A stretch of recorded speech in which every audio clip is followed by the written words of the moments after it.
السلام علیکم ورحمۃ اللہ وبرکاتہ۔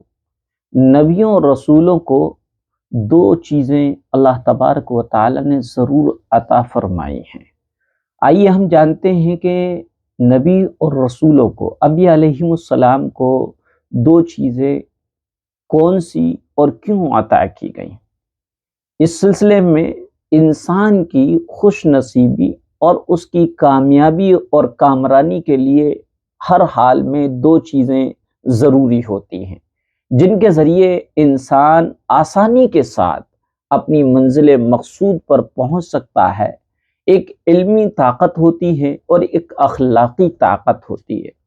علم کے ذریعے سے راستے کا تعین ہوتا ہے، راستہ فکس ہوتا ہے، راستے کو طے کیا جاتا ہے، منزل مقصود نظر آ جاتی ہے، اور اخلاق کی طاقت سے اس پر چلنا آسان ہو جاتا ہے۔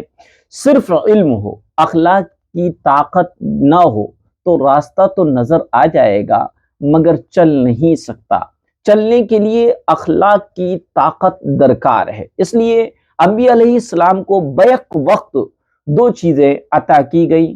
ہر نبی کو اللہ تبارک و تعالی نے علم بھی عطا کیا اور اخلاق کی طاقت اور قوت بھی عطا کی۔ حضور اکرم صلی اللہ علیہ وسلم چونکہ خاتم النبیین اور امام الانبیاء ہے، تو آپ کو علم بھی اس درجے کا عطا کیا گیا جس درجے پر کسی نبی کو نہیں عطا کیا گیا، جس درجے پر کوئی نبی نہیں پہنچ سکا۔ آپ صلی اللہ علیہ وسلم کا ارشاد ہے، اوتیت علم الاولین والآخرین، مجھے اگلوں اور پچھلوں کے تمام علوم عطا کیے گئے، اور اخلاق بھی آپ کے اعلیٰ درجے کے تھے، آپ کو اعلیٰ درجے کے اخلاق دیے گئے۔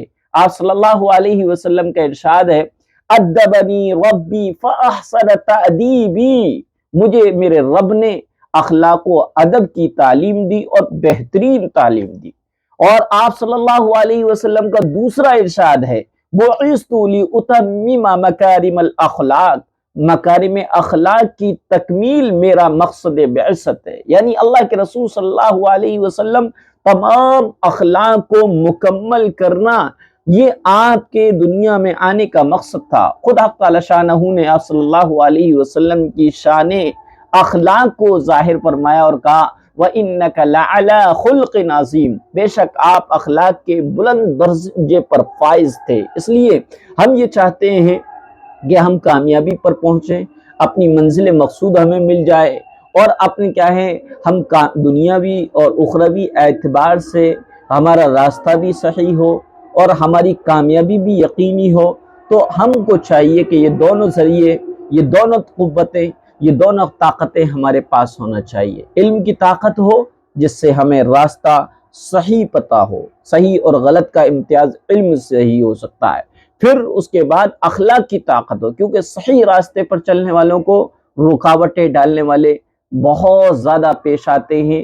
اس لیے ان رکاوٹ ڈالنے والوں کو اس سے مقابلہ اخلاق کی طاقت سے کیا جائے گا، تاکہ اخلاق ہمارے اچھے ہوں تو ہر ایک کی کڑوی کسیلی کو ہم برداشت کر کے، ہم پی کر اپنے منزل مقصد کی طرف آگے بڑھتے چلے جائیں گے۔ اس لیے علم کی طاقت بھی ہونا چاہیے اور اخلاق کی طاقت بھی ہونا چاہیے۔